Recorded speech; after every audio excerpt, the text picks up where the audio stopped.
Il en faut peu pour être heureux, vraiment très peu pour être heureux. Il faut se satisfaire du nécessaire. Un peu d'eau fraîche et de verdure que nous prodigue la nature. Quelques rayons de miel et de soleil.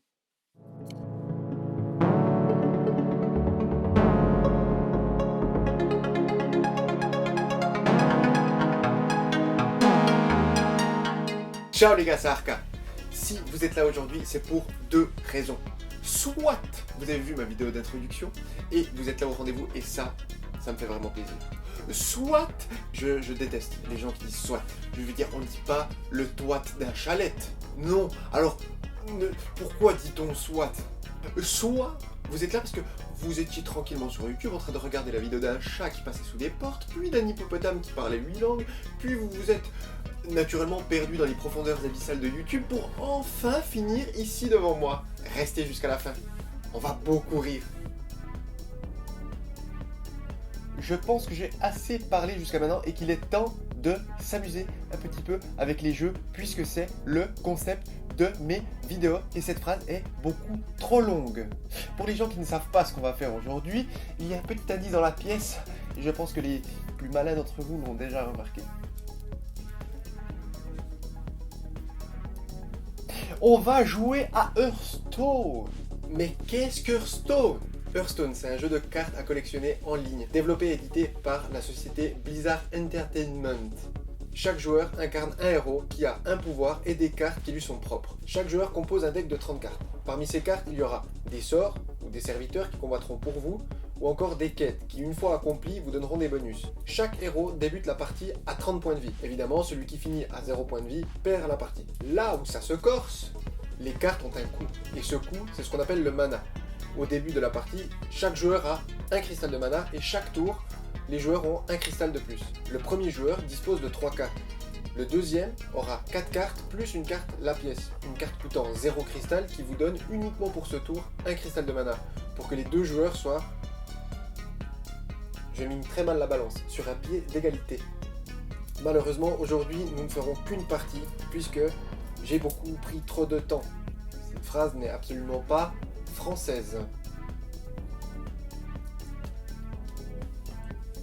Par la suite, vous me direz simplement ce que vous préférez dans les commentaires, si vous préférez une vidéo un peu plus longue où on peut faire plusieurs parties, ou simplement 2 parties. Pour tout le reste, on n'a malheureusement pas le temps de tout expliquer aujourd'hui. Je vous laisserai voir mon combat, comment je joue, et même directement télécharger vous-même le jeu pour que vous puissiez vous faire un peu la main et mieux comprendre les vidéos qui suivent. Assez parlé, tout de suite le jeu! Nous sommes à présent dans le menu d'accueil, donc là comme vous pouvez voir, il y a plusieurs choses à faire. Vous avez des quêtes, la boutique où vous allez pouvoir acheter vos cartes simplement pour créer vos decks.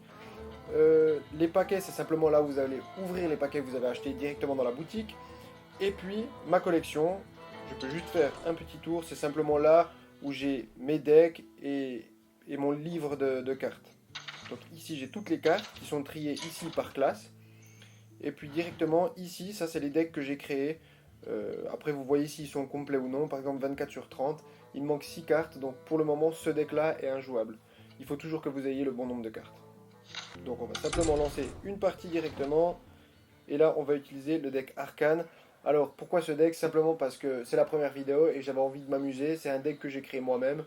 C'est simplement le but, c'est de mettre les plus gros dégâts avec des sorts et je trouve ça marrant. C'est parti.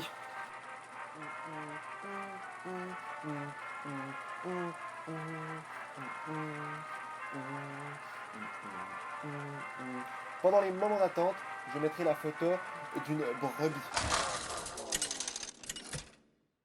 Adversaire convenable.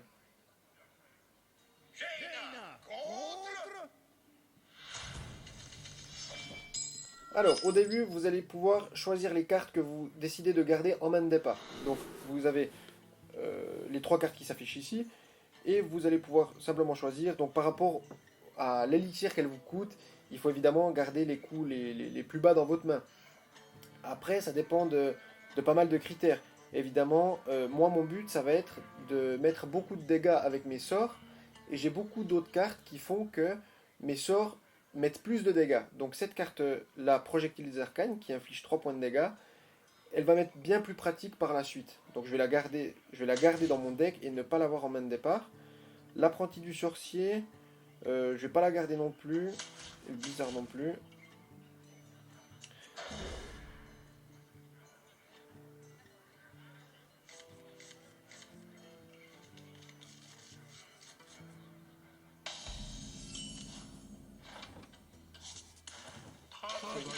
Donc par rapport à avant, c'est un peu compliqué à expliquer comme ça parce que vous avez dans le deck des synergies.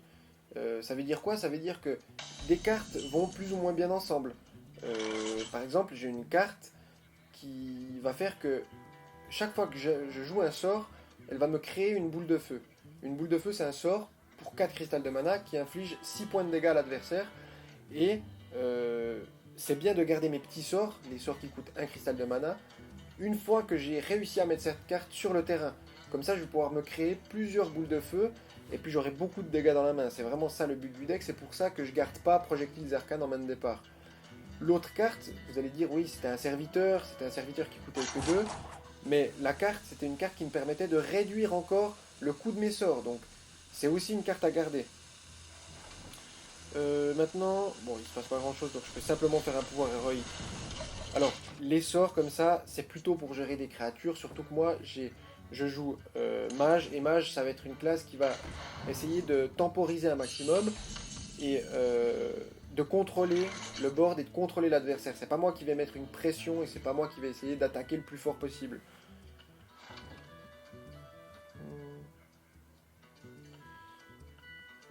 Je pense que je vais simplement trade comme ça la créature.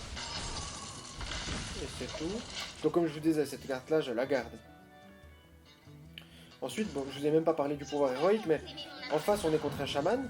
Son pouvoir il coûte 2 et ça invoque un totem aléatoire. Donc il y a 4 totems différents. Vous allez pouvoir voir de vous-même tous les totems. Il y en a un c'est 0,2 provocation. Ça veut dire qu'il a 0 points d'attaque, 2 points de vie.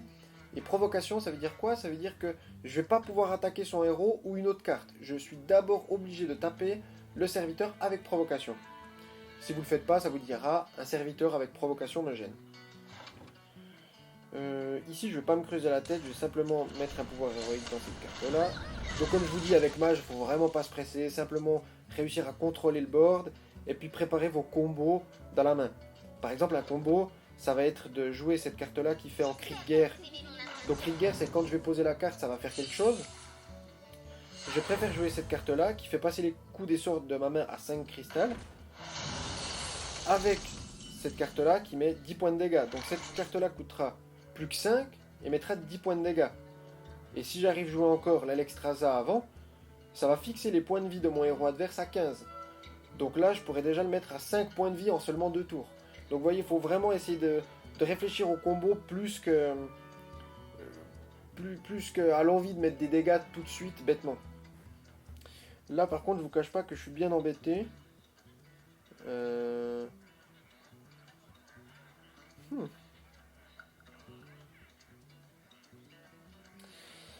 Je pense que je vais jouer l'hospice. Donc au début de mon tour, ça détruit tous les serviteurs. Mais évidemment, si l'adversaire tue cette carte, ça n'activera pas son pouvoir passif. Donc là, je vais quand même le jouer. Pour la simple et bonne raison que s'il n'arrive pas à le tuer, bon déjà c'est parfait pour moi. Ce qui sera certainement pas le cas. Mais ça l'obligera à tuer cette carte avec ses serviteurs. Et ça m'arrange, comme ça je ne reçois pas 6 points de dégâts dans le visage. Et là, je vais simplement jouer un pouvoir héroïque. Ici.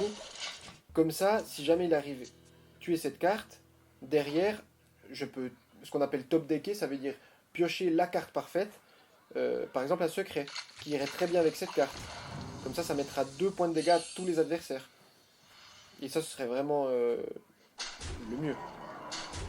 Donc c'est comme je vous disais, là, il arrive facilement à tuer ma carte. Après ça c'est très difficile comme match-up. Le match-up c'est le matchmaking si vous voulez. C'est une classe contre une autre a un avantage dès le début de la partie. C'est-à-dire qu'il y a des classes comme ça où vous êtes content de tomber contre ou pas. Par exemple avec mage, j'ai pas envie de tomber contre chasseur parce que le chasseur est très agressif et j'ai souvent de la peine à valoriser mon deck puisque mon deck commence à partir du tour 6, 7, 8, c'est là où il commence à venir très fort. Et le chasseur en général, même au tour 5, m'a déjà battu. Donc là, j'ai malheureusement pas beaucoup d'autres solutions que de faire un blizzard à mon avis.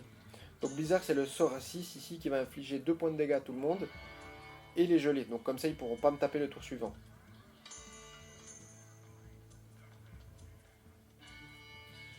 Je pense pas que j'ai d'autres alternatives là tout de suite.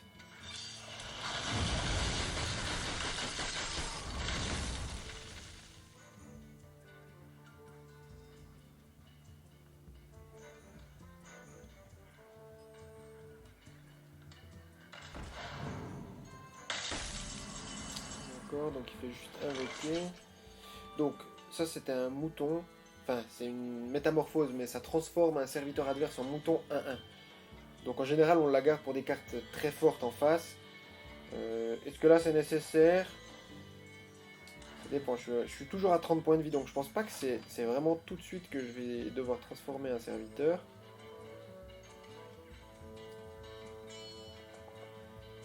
Hmm.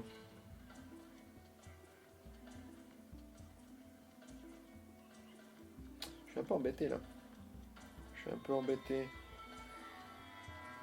Je pourrais...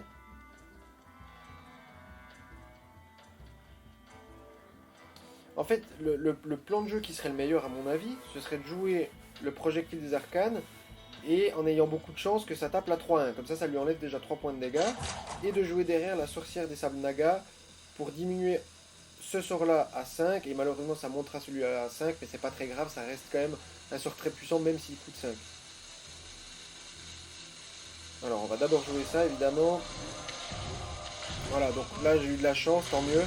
Après, je pense que c'était pas faux non plus de simplement faire un pouvoir héroïque dans la 3-1 et puis de ne pas jouer cette carte là tout de suite pour essayer d'avoir d'autres sorts très chers dans la main et de tous les diminuer. Le problème c'est que lui il commence déjà à me mettre une grosse pression, donc si je mets pas un serviteur, ça va être difficile pour moi de gérer par la suite. Alors que là je vais pouvoir commencer à trade des cartes. Donc trade ça veut dire détruire les cartes adverses avec d'autres cartes ou avec des sorts même. Donc ça c'est une bonne carte. Malheureusement c'est ce que je vous disais avant.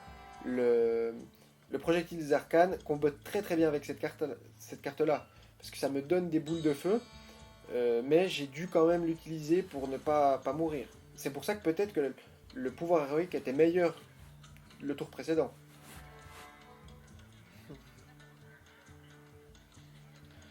Je pense que là, étant donné que je suis à 23 et que je commence gentiment à perdre des points de vie, le mouton me choque pas. Je pense que je vais mouton là 5-5. Simplement lui mettre un pouvoir héroïque.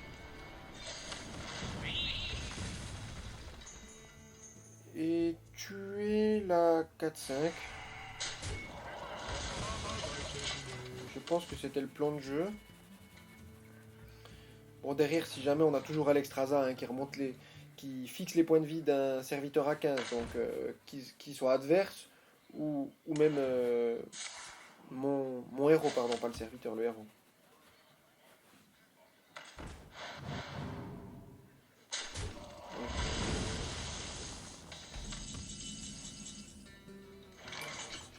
Alors, donc c'est ce que je vous disais avant, le mouton peut être très fort pour des meilleures cartes, ce qui est le cas, parce que la 4-13, je vais avoir de la peine à la tuer, à part avec Reno. L'incroyable Reno, c'est un héros alternatif en fait, qui une fois joué, fait disparaître tous les serviteurs. Donc ça les fait complètement disparaître, ça ne les tue pas. Quelle est la différence? C'est que si un serviteur a un râle d'agonie, c'est-à-dire qu'une fois qu'il est tué, fait quelque chose, bah ce râle d'agonie ne se fera pas. Et je gagne en plus 5 points d'armure, donc ça c'est vraiment bon. Par contre là je suis quand même embêté avec cette 4-13, mais je vais pas pouvoir la jouer. Je pense que là, bon je pourrais piocher aussi, parce que finalement il met pas beaucoup de dégâts. Je pense pas qu'Alexstrasza ce soit vraiment le moment. Je pense plutôt piocher là tout de suite. Le freeze c'est un peu cher pour ce que c'est. Je pense que je vais encaisser les... Je vais juste mettre un ping là-dedans. Et c'est tout. Pas ça, pour 3 je gèle tous les serviteurs adverses, mais finalement je vais recevoir que 4 points de dégâts. En tout cas de la part des serviteurs ce tour-là. Donc je pense que ce serait trop que de geler maintenant. Et donc lui maintenant il a un pouvoir alternatif aussi. Hein. Donc tous les cris de guerre se déclenchent 2 fois. Et ça, c'est pour ça que d'ailleurs cette carte-là est devenue une 4-13. Et vous voyez, c'est ce que je disais là, le gel est beaucoup plus intéressant maintenant.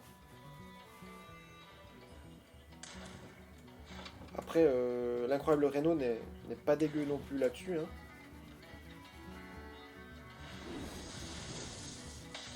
Hmm.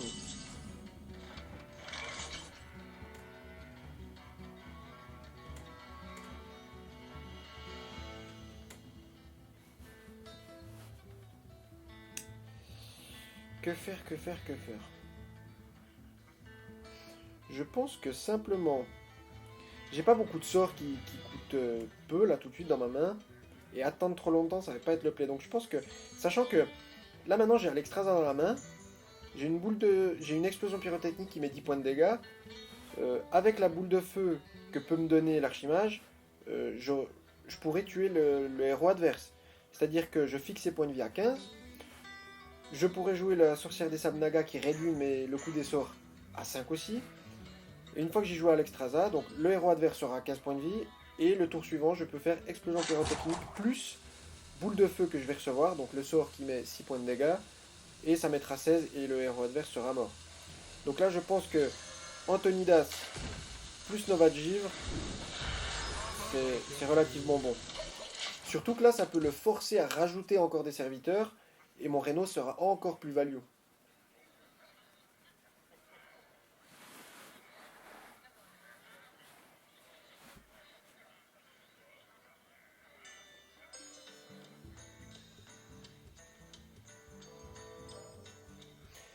Il ne se passe actuellement pas grand chose. Je demande à la régie de mettre la photo d'un lamentin.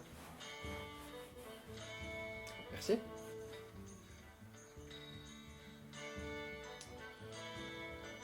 Nous sommes contre Polish Titan, ou Titan d'ailleurs, qui ne sait pas quoi faire. D'accord. D'accord.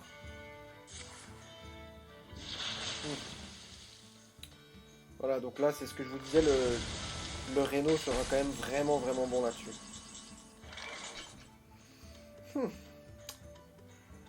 Quoique, je pense honnêtement qu'il y a encore mieux à faire que ça.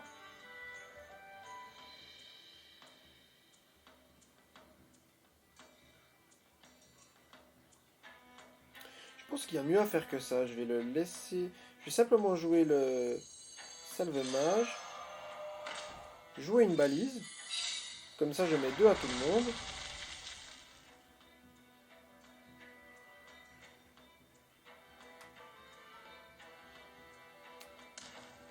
Et un pouvoir héroïque. Finalement, maintenant, je suis pas inquiété par 6 points de dégâts. Et j'ai encore le secret qui mettra 3 points de dégâts. Donc voilà, et Reno, je pourrais le jouer par la suite. Ça me permet en fait de garder mon Reno pour des choses qui sont plus difficiles à gérer finalement. Après, c'est ça Hearthstone. C'est vraiment. Je pense pas que des plays soient vraiment bien meilleurs que d'autres. Ça dépend de votre vision aussi. Je sais que des joueurs préfèrent aller beaucoup plus de façon plus agressive. D'autres auraient joué Reno plus vite parce que Reno me donne aussi un pouvoir alternatif. Donc, au lieu d'avoir ce pouvoir-là, j'aurai un pouvoir qui, chaque tour, lance un sort de mage aléatoire. Donc, c'est très. Bah voilà, ça porte son nom, c'est aléatoire. Alors, ça peut être très bien comme très mauvais. C'est vrai que je me mouille pas trop en disant ça.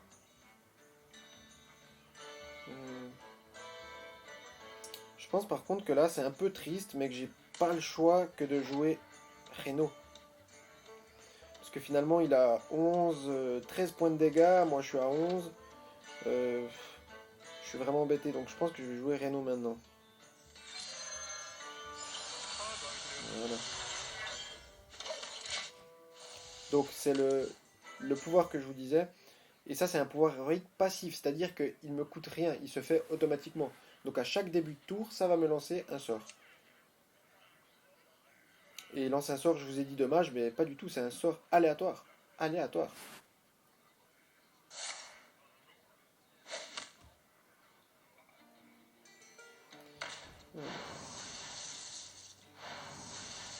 Ici aussi, vous avez toujours votre deck, donc le nombre de cartes que vous avez dans le deck, ainsi que le nombre de cartes que vous avez dans la main. Il faut toujours faire attention à ça, parce que dans votre main, vous avez le droit à 10 cartes. Donc si maintenant j'étais à 10 cartes, le tour suivant, la carte que je piocherais serait directement brûlée.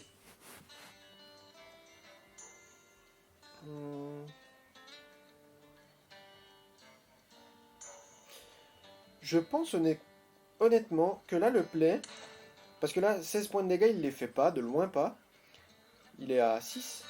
Je pense que Alexstrasza, ici, ça le laisse à 15, et derrière je peux vraiment comboter avec ces deux cartes, lui mettre 16, et je pense vraiment de loin pas qu'il s'en doute, et je trouverais l'étal comme ça. En fait l'étal c'est simplement la mort du héros adverse. Donc ici vous avez aussi le nombre de cartes le nombre de cartes qui sont dans le deck de votre adversaire. Donc des fois c'est ce qu'on appelle la fatigue. Quand vous avez plus de cartes dans le deck, à chaque fois que vous piochez, ça vous enlève un point de vie. Donc tour 1, un point de vie, le tour suivant, 2 points de vie, donc ça va très vite. Et il y a des decks qui se jouent comme ça à la fatigue, c'est-à-dire que le but c'est de survivre le plus longtemps possible et de faire mourir son adversaire comme ça. Donc voilà, c'est comme je vous disais, on arrive à trouver l'étal simplement parce qu'il s'en doute absolument pas. Donc là, je vais pouvoir lui mettre une boule de feu et une explosion pyrotechnique. Et nous avons gagné avec ce deck merveilleux que j'ai créé de toutes pièces, qui est très fun à jouer, qui fonctionne relativement bien. Et voilà. Voilà pour cette toute première vidéo. J'espère vraiment qu'elle vous aura plu. N'hésitez pas, il n'y a même pas à hésiter, abonnez-vous, activez la petite cloche comme je vous l'ai dit, et on se revoit très bientôt. Je suis vraiment navré, il faut que j'y aille breveter mon radiateur à glaçons. Testostérone.